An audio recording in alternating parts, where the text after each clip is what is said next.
우리는 지난 시간에 그 라디오교회를 다 못하고 끝냈습니다.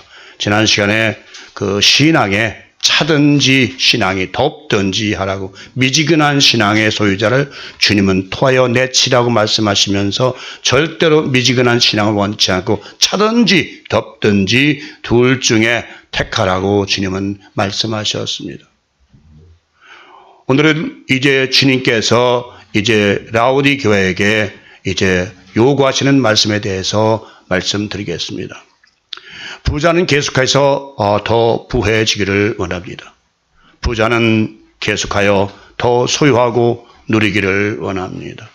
이에 대하여 잠언서에서는 이러한 비유를 들어 부자에 대하여 말씀하고 있습니다. 잠언서 30장 14절 15절입니다. 앞니는 잠검 같고 어금니는 군도 같아서 가난한 자를 땅에서 삼키며 궁핍한 자를 사람 중에서 삼키는 무리가 있느니라. 거머리에게는 두 딸이 있어 다오 하느니라. 부자는 참으로 거머리는 여러분 아시죠?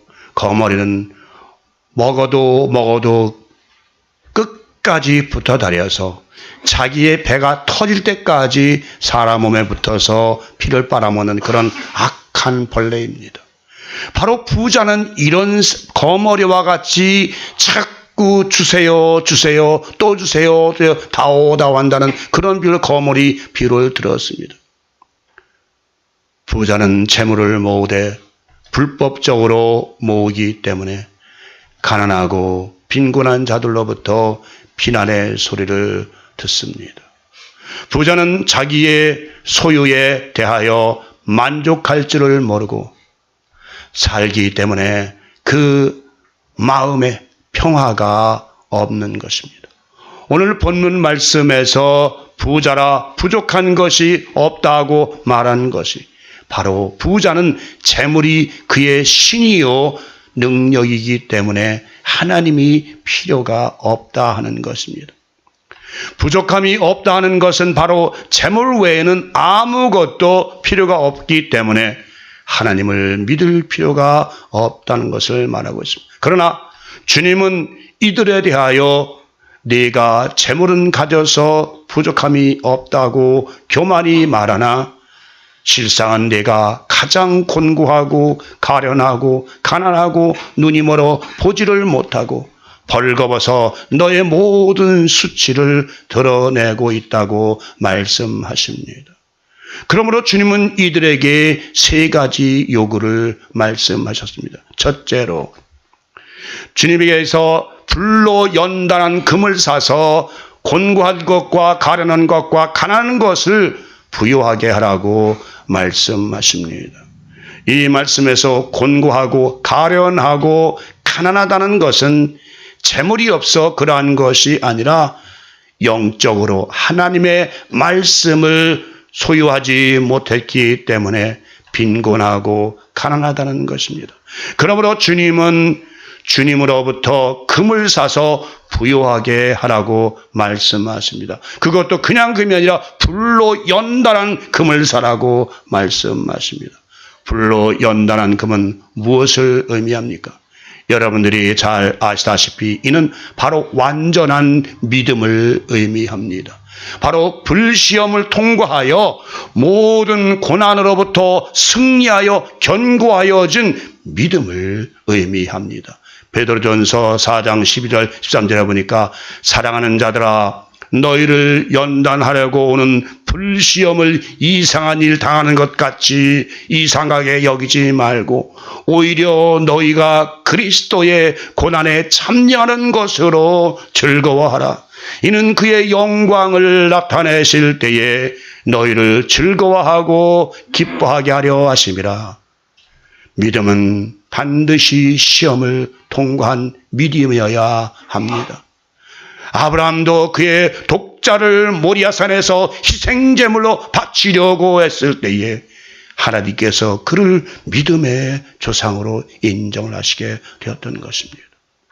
독자를 바치하는 시험이야말로 누구도 감당하기 심히 어려운 시험인 것입니다. 하나님이 그를 몹시도 사랑했기에 하나님은 그에게 완전한 믿음에 이르기를 원했던 것입니다. 하나님께서는 그의 사랑하시는 자들에게 징계를 하심으로 말미암아 연단을 통하여 소망에 이르기를 원하는 것입니다. 온전한 믿음이란 불같이 고난으로부터 승리하고 나온 믿음이 바로 정금 같은 온전한 믿음인 것입니다. 이런 믿음을 가지고 주님 앞에 나온 사람들에게는 주님이 나타나실 때에 주님으로부터 칭찬과 영광과 존귀를 받을 것이라고 성경은 분명하게 기록하고 있습니다. 베드로전서 1장 7절 보니까 너희 믿음의 확실함이 불로 연단하여도 없어질 금보다 더 귀하여 예수 그리스도께서 나타나실 때에 칭찬과 영광과 존귀를 얻게 할 것입니다. 욥도 역시 믿음을 정금이라고 표현하고 있습니다. 욥기서 23장 10절 잘 아신 말, 그러나 내가 가는 길을 그가 아시나니 그가 나를 단련하신 후에는 내가 순금같이 되어 나오리라. 순금은 바로 99번 용광로에 들어가서 모든 불순물이 불에 의하여 녹은 후에야 순금이 되어 나오게 되는 것입니다. 우리의 견고한 믿음 역시 고난과 환난과 연단을 통과해야만이 비로소 하나님께 가까이 나아갈 수 있는 온전한 믿음에 이르게 되는 것입니다. 그리고 사서 부유하게 하라는 것은 바로 값을 치르고 사라는 것입니다. 무엇인가를 산다는 것은 그에 대한 값을 치르고 얻어야 한다는 것입니다. 성경에서 값을 치른다는 것은 바로 희생을 의미합니다. 우리 주님은 우리의 죄값으로 주님의 보혈의 피를 지불하셨습니다. 우리를 사단의 노예로부터 사서 해방시키기 위하여 당신의 몸을 우리의 죄값으로 치르셨다는 것입니다. 그러므로 우리의 몸은 우리의 것이 아닙니다. 우리의 몸은 값으로 산 것이 되었기 때문에 우리의 영혼 몸은 모두 주님의 것이란 것입니다. 우리는 죄의 종으로부터 의의 병기가 되었다는 것입니다. 두 번째로 흰옷을 사서 벌거벗은 수치를 가리라는 것 역시 값을 치르고 흰옷을 사라는 것입니다. 옷은 그 사람의 품위와 인격을 나타낸다고 합니다. 어떻게 옷을 입느냐에 따라 그 사람의 가치가 판단받는다는 것입니다. 영적으로도 마찬가지입니다. 더러운 죄인의 심령의 상태로는 하나님을 배울 수가 없는 것입니다. 벌거벗은 상태는 바로 죄로 말미암아 하나님 앞에서 수치가 드러남을 의미합니다. 아담과 하와 역시 선악과를 따먹고 죄를 지은 후에 그들이 벗었음을 깨닫게 된 것입니다. 이는 바로 하나님의 말씀을 불순종하는 죄를 지었을 때에 그들이 벗었음을 부끄러워하여 무화과 나무 잎을 엮고 그의 수치를 가리게 되었던 것입니다. 이와 같이 죄는 그 사람으로 하여금 수치를 느끼게 하는 것입니다. 그러므로 우리들은 언제나 의로운 삶을 살아서 부끄러움이 없는 성도들이 되어야 할 것입니다. 성경에서 흰 옷은 옳은 행실을 의미한다고 우리 주님은 말씀하고 있습니다. 계시록 19장 7절 8절에 보니까 우리가 즐거워하고 크게 기뻐하여 그에게 영광을 돌리세. 어린 양의 혼인 기약이 이르렀고 그 아내가 예비하였으니 그에게 허락하사 빛나고 깨끗한 세마포를 입게 하셨은즉 이 세마포는 성도들의 옳은 행실이로다 하더라. 그러면 옳은 행실이란 무엇을 의미합니까? 성경에서는 구원을 받은 기쁨으로 주님을 찬송하며 하나님 앞에 진실한 행위를 나타내는 것을 의미합니다. 구원의 옷으로 갈아입은 성도는 날마다 그 이후부터 주님을 찬송해야 하며 그 삶이 언제나 하나님 앞에서 의로운 삶을 살아야 한다는 것입니다. 이사야 61장 10절 보니까 내가 여호와로 말미암아 크게 기뻐하며 내 영혼이 나의 하나님으로 말미암아 즐거워하리니 이는 그가 구원의 옷을 내게 입히시며 공의의 겉옷을 내게 더하심이 신랑이 사모를 쓰며 신부가 자기 보석으로 단장함 같게 하셨습니다. 이와 같이 하나님이 허락하신 빛나고 깨끗한 구원의 옷을 입지 못하고는 어린 양의 혼인잔치에 들어갈 수가 없다는 것입니다. 다시 말하면 완전한 구원을 받지 않고 의로운 삶을 살지 않고는 결단코 하나님 나라에 들어갈 수가 없다는 것입니다. 여러분들은 날마다 진실하고 의로운 삶으로 하나님 앞에서 부끄러움을 모르는 삶을 사시는 바랍니다. 세 번째로 주님은 안약을 사서 눈에 발라 보게 하라고 말씀하십니다. 우리는 이 말씀을 깨닫기 위하여 요한복음 9장을 살펴봐야 할 것입니다. 주님은 시각장애인에게 이상한 안약을 발라서 주셨습니다. 요한복음 9장 말씀을 읽고 제가 설명을 드리겠습니다. 요한복음 9장 1절 3절 보면 예수께서 길을 가실 때에 날 때부터 맹인된 사람을 보신지라 제자들이 물어 그이르되 랍비여 이 사람이 맹인으로 난 것이 누구의 죄로 인함이니까 자기이니까 그의 부모니까 예수께서 대답하시되 이 사람이나 그 부모의 죄로 인한 것이 아니라 그에게서 하나님이 하시는 일을 나타내고자 하심이라. 요한복음 9장 6절 보니까 이 말씀을 하시고 땅에 침을 뱉어 진흙을 이겨 그의 눈에 바르시고 이르시되 실로암 못에 가서 씻으라 하시니 실로암은 번역하면 보냄을 받았다는 뜻이라. 이에 가서 씻고 밝은 눈으로 왔더라. 여러분 이 상황의 설명이 이해 가십니까? 여러분들은 성경을 읽으면서도 그냥 지나간 적이 많으실 것입니다. 자, 이 사람은 성전 미문에 성전 앞에서 평생을 구걸하던 시각장애인이었습니다. 평생을 보지 못하고 성전의 미문에 성전에 들어가지도 못하고 성전 앞에 앉아서 구걸하던 그런 불쌍한 맹인이었습니다. 자, 어느 날 그 앞에 예수 그리스도가 오셨습니다. 길 가시다가 그를 보시고 나서 이제 제자가 일물일답하시면서 이제 그가 하나님의 하신을 나타내고자 하심이라고 제 설명을 하시면서 이제 그를 앞에 가서 갑자기 땅에 침을 뱉어서 진흙을 이겨서 그의 눈에 바르고 뭐라고 말씀하십니까? 가서 실로암 못에 가서 씻으라. 자, 성경은 그 상황을 어떻게 설명할 수 있느냐? 자, 여러분이 만약에 여러분에게 이런 사태가 벌어졌다면 여러분이 아픈 데 와서 누군가가 더러운 쓰레기를 발라주면서 자 가서 물로 씻어 할 때에 여러분은 과연 어떻게 되겠습니까?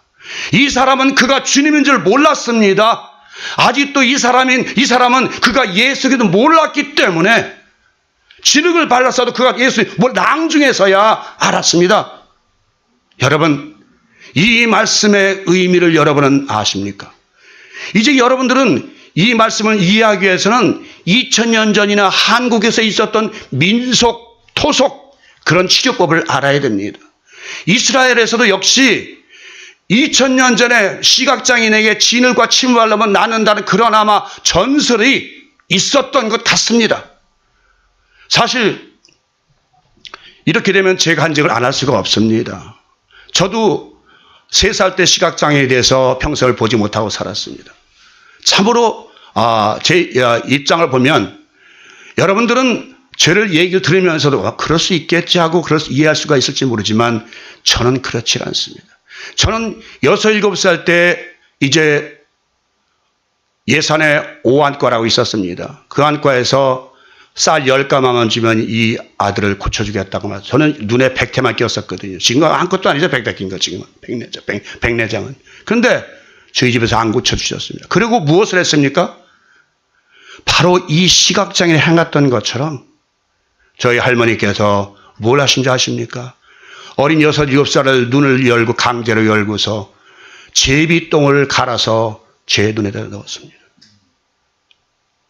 여러분, 어린 6, 7살이가 제비똥을 눈에 들어갔을 때 얼마나 아프고 팔팔 뛴지 아십니까? 눈이 뚱뚱 부고 얼굴이 퉁퉁 붑니다. 말 생각해보면 여러분 눈에 티만 들어가도 아프지 않습니까? 그런데 그 더러운 제비똥이 제 눈에 들어갔는데 얼마나 아프겠습니까? 어린아이가 팔팔 뛰었습니다. 그 다음에는 안 되니까 또 무엇 하신지 아십니까? 할머니가 어린 송아지 똥이 좋다 그래가지고 송아지 똥을 갖다가 저색해서 눈에 발리면 낫는다 그래가지고 그런 짓을 또 수없이 해서 그야말로 아픈 삶을 제가 살아왔던 사람입니다.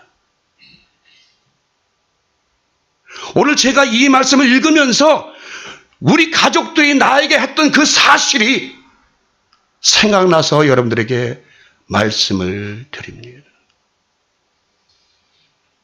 참으로 이 세상에는 여러분보다 100번, 1000번 불행한 사람도 어려운 사람들이 많이 있다는 것을 아시기 바랍니다.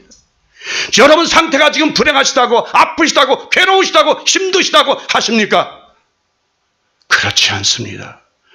제 삶을 다 여러분께 말씀을 못 드리지만 일부 눈에 대해서만 말씀드렸지만 생각을 해보십시오.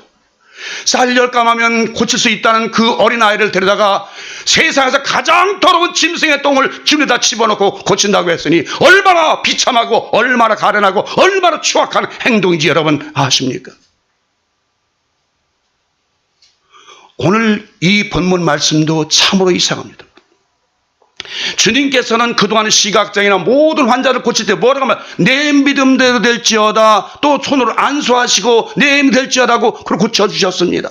죽은 자도 나사로야 나오라고 불러주셔 나 고쳐주셨습니다. 그런데 이 시각장애인에게만은 왜 하필이면 가장 더러운 진흙을 일겨서 침으로 발라서 그것도 눈에 붙여서 거기서부터 실로암까지 걸어가자면 몇 킬로 걸어가야 됩니다. 보지도 못하는 시각장애인을 실로암까지 걸어가서 거기 가서 물로 씻으라고 주님은 말씀하십니다. 여러분 이해가 되겠습니까? 만약에 여러분이 이런 상황이면 여러분이 가만히 있겠습니까? 저 같아도 막 팔팔 뛸 것입니다. 그는 40대 가까이 장년이었습니다. 그런데 그는 아무런 불평 없이 눈에 흙을 잘뜩 바르고 많은 사람이 지켜보는 앞에서 그는 뚜벅뚜벅 걸어서 멀리 떨어진 신랑까지 가서 그 눈을 물로 씻은 후에 밝은 눈으로 돌아왔다고 성경은 말씀하고 있습니다. 자, 그러면 조용하십시오. 여러분들은 과연 이 상황에서 왜 주님이 이런 액션을 취했을까요? 왜 주님께서 이런 가장 저급한 치료법을 택하셨을까요? 여러분은 생각해 보셨습니까? 여기에는 실로암이라는 그 단어의 큰 의미를 두어야 됩니다. 실로암이 뭐라고요? 보냄을 받았다라는 뜻입니다. 보냄을 받았다는 뜻입니다. 여러분, 주님께서도 이미 하나님이 보냄을 받았다고 말씀하십니다. 그 당시 수많은 시각장애인이 있었습니다. 그렇죠. 그럼에도 불구하고 주님은 이 성전 미문에 앉아있는 사람을 찾아와서 가장 저급한 치료법으로 그를 치료해 주셨습니다. 진흙이 낫게 했을까요? 아니죠. 여러분, 여기 이 말씀에서 가장 중요한 것은 이 사람은 이미 당세 전부터 하나님의 영광을 나타내기 위해서 하나님의 뜻을 나타내기 위해서 이미 보냄을 받은 사람인 것입니다. 거기에 초점을 맞춰야 됩니다. 실로암의 보냄을 받았다는 의미는 바로 이 사람은 주님과 만나게 되어 있었습니다. 이미 창세전에 하나님의 모든 계획 속에 이 사람은 이 역사를 나타내기 위해서 보냄을 받았습니다. 잘 생각해보세요. 구약에서도 수많은 사람 중에 하나님은 아브라함을 찾아오셨습니다. 그죠? 그리고 야고보 모세를 찾아왔습니다. 그리고 엘리사 당시 전국에는 수많은 문둥병자가 있었습니다만 그러나 고침을 받은 사람은 수자의 오직 나만 장군 뿐이었습니다. 또한 엘리야 당시 대부분의 사람들이 가날 때문에 고통을 당하고 있었습니다.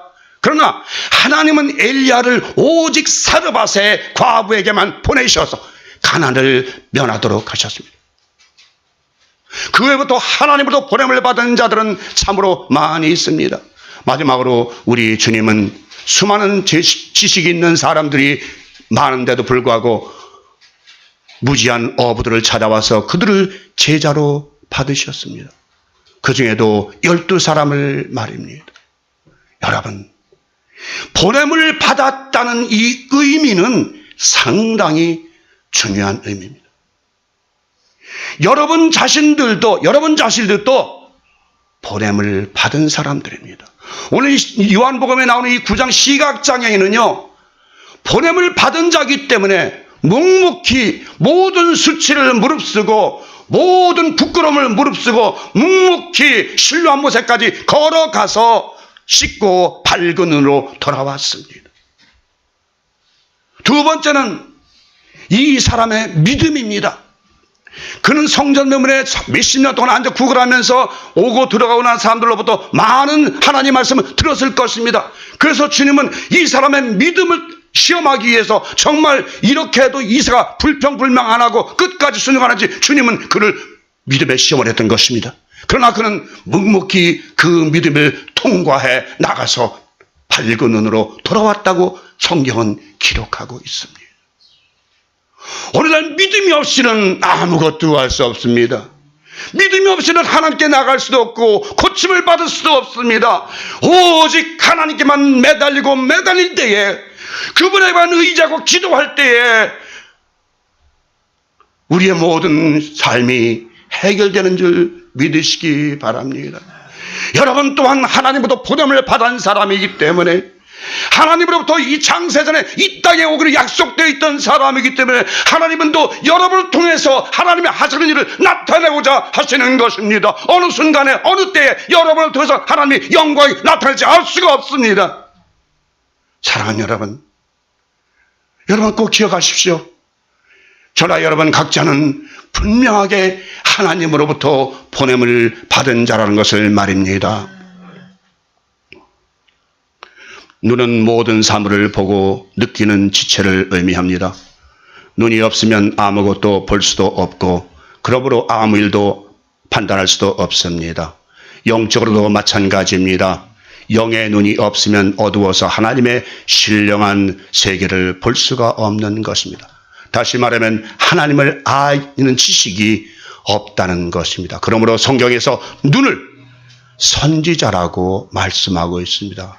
이사야 29장 10절에 보니까 대저 여호와께서 깊이 잠들게 하는 신을 너에게 부어주사 너희의 눈을 감기셨음이니 눈은 선지자요 너희의 머리를 덮으셨음이니 머리는 선견자라.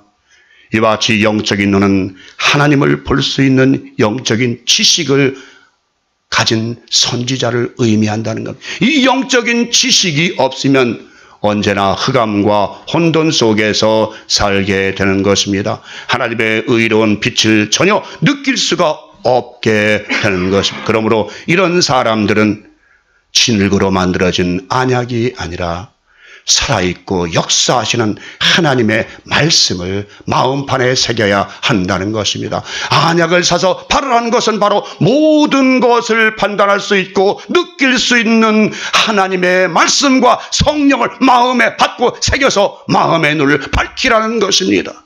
마음의 눈은 오직 하나님의 말씀만을 통하여 진리의 세계를 볼 수 있고 느낄 수가 있다는 것입니다. 우리 주님은 우리가 항상 영적인 눈을 떠서 모든 만물 안에 감춘 하나님의 능력과 신성을 보기를 원하는 것입니다. 분명하게 하나님의 창조하신 만물 안에는 하나님의 신성이 나타나고 있습니다. 그러나 영적인 눈이 없는 사람들은 이 하나님의 신성을 느낄 수가 없기에 언제나 눈은 떴으나 어둠 가운데서 방황하게 되는 것입니다. 하나님은 이런 사람들을 불쌍히 여기시고 징계의 말씀을 하십니다. 그것은 바로 회개하여 옛사람을 벗어버리고 새사람을 입으라는 것입니다. 징계는 오직 하나님의 사랑하는 자녀들에게만 하십니다. 하나님의 징계가 없으면 그 사람은 하나님의 참 아들이 아닙니다. 히브리서 12장 6절 8절 볼까요? 주께서 그 사랑하시는 자를 징계하시고 그의 받으시는 아들마다 채찍질하심이니라 하였으니 너희가 참음은 징계를 받기 위함이라. 하나님이 아들과 같이 너희를 대우하시나니 어찌 아비가 징계하지 않는 아들이 있으리요. 징계는 다 받는 것이오늘 너희에게 없으면 사생자여 참 아들이 아니니라. 오늘 여러분께 징계가 있습니까? 연단이 있습니까? 환난이 있습니까? 여러분을 믿음의 정금같이 나오게 해서 하나님께서 여러분을 징계하신다는 것을, 여러분을 연단하신다는 것을 믿으시고 깨달으시기 바랍니다. 징계가 없는 자는, 연단이 없는 사람은 하나님의 자녀가 아니라고 사생자라고 말씀하십니다. 이 말씀은 정말 오늘날을 살아가는 젊은 사람들에게 꼭 필요한 말씀인 것 같습니다. 우리는 징계받기를 싫어하지만 하나님은 우리를 징계하시고 연단하심으로 참 천국의 자녀들이 되기를 원하는 것입니다. 이 말씀에서 사생자란 하나님의 사랑을 전혀 받지를 못하는 사람을 의미합니다. 이런 사람들에게는 하나님의 얼굴빛을 전혀 비추어지지를 않습니다. 또한 하나님의 자비와 긍휼을 느끼지를 못하는 사람인 것입니다. 다시 말하면 회중 바깥 사람들을 의미하는 것입니다. 성전 바깥 사람을 의지하는 것입니다. 성전 바깥 마당에 속한 사람들을 의미하는 것입니다. 참 하나님의 자녀들이란 양의 문이신 그리스도 안에 들어온 사람들을 의미하는 것입니다. 성전 바깥 뜰 안에 속한 사람들은 아직 양의 문을 통하여 들어오지를 못했기 때문에 이방 사람들로 하나님은 여기시는 것입니다. 계시록 11장 1절을 보니까 또 내게 지팡이 같은 갈대를 주며 말하기를 일어나서 하나님의 성과 제단을 그 안에서 경배하는 자들을 측량하되 성전 방마당은 청량하지 말고 그냥 둬라. 이것을 이방인에게 주었은즉 저희가 거룩한 성을 42달 동안 짓밟으리라. 이와 같이 사생자는 성전 밖마당에 속하여 하나님의 회에, 하나님의 공회에 들어올 수 없는 사람들을 의미하는 것입니다. 이제 주님은 그의 사랑하시는 교회의 신부인 교회인 신부에게 간절한 사랑의 메시지를 전하시고 계십니다. 내가 문 밖에 서서 기다리노니 너희는 문을 열고 나를 들어오게 하라고 간절한 사랑의 애가를 노래하고 계십니다. 이 말씀은 아가서를 인용한 말씀인 것입니다. 아가서 5장 2절입니다. 내가 잘지라도 마음은 깨었는데 나의 사랑하는 자의 소리가 들리는구나. 문을 두드려 이르기를 나의 누이, 나의 사랑, 나의 비둘기, 나의 완전한 자야, 문을 열어다오. 내 머리에는 이슬이, 내 머리털에는 밤 이슬이 가득하였다 하는구나. 주님은 지금 이 순간에도 문을 열어달라고 말씀하십니다. 우리의 마음문 밖에 서서 우리가 문 열기를 기다리시고 계십니다.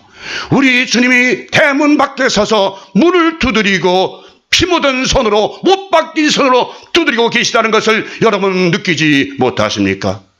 사랑하는 성도 여러분, 마음문을 열고 주 예수 그리스도를 영접하여 드리십시오. 그분과 함께 먹고 마시고 함께 진리의 길을 걸어가십시오.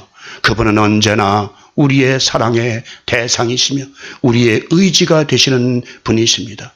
이제 여러분들은 모든 문을 열고 그분을 영접하시어 영원한 영생의 기업의 주인이 되시기를 바랍니다.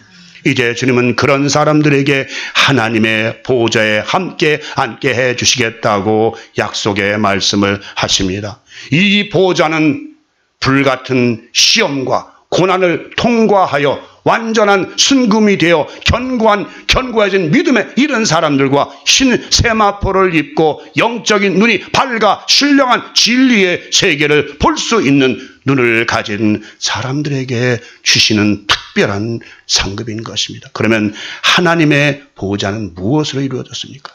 하나님의 보좌가 왕이 하는 용상일까요?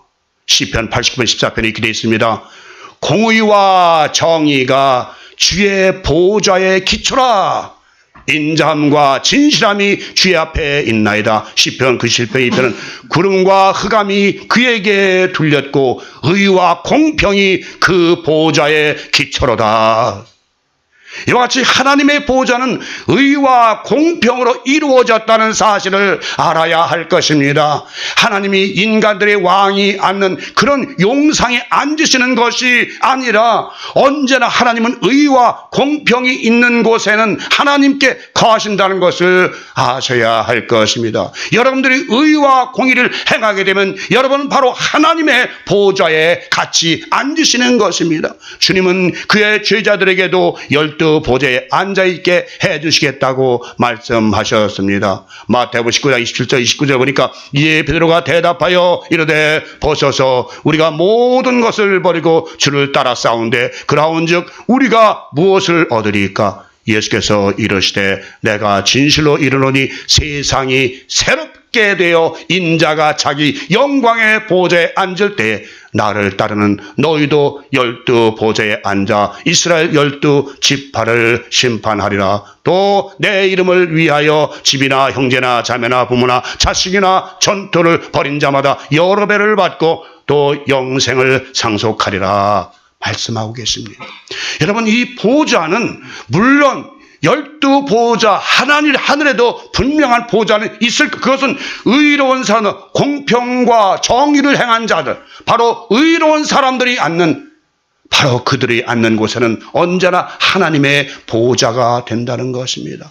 여러분, 의와 공평이 없는 것은 아무리 순금으로 정금으로 용상을 만들더라도 그것은 하나님의 보좌가 될 수가 없습니다. 언제나 의와 공평이 앞서 행할 때에 비로소 여러분들이 앉는 곳은 항상 하나님의 보좌가 될 것입니다.